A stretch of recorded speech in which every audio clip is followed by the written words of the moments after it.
Citizens Youth League leader Stephen Sakosi Chuma has issued a state warning to the Mnangagwa government, declaring that the controversial 23rd agenda will not succeed if Zimbabweans remain united and vigilant. Sanabina mashkobranyo kwa chinzi 23rd agenda will fall. Don't subscribe or like on the bell icon. Tipinda pangwa ino mashkonta bane opposition activist Sakosi Chuma and Ramira Chiti.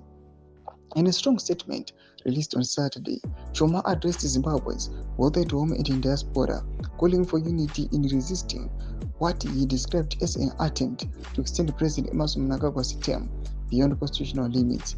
In the community with the people, 28th agenda will fall, Chuma said, emphasizing his belief that the agenda has no future as long as citizens stand together. Chuma urged Zimbabweans to mobilize and remain committed to protecting the constitution and the democratic process. He insisted that the struggle must continue until any attempt to manipulate the constitution is stopped. President Mnangagwa is currently serving his second and final term, which is set to end in 2028. However, critics have raised concerns that the government may seek to amend the constitution or use other mechanisms to remain in power beyond the permitted term. Chuma's warning adds momentum to growing opposition voices that are calling on citizens to remain alert and organized in the face of the possible constitutional abuse.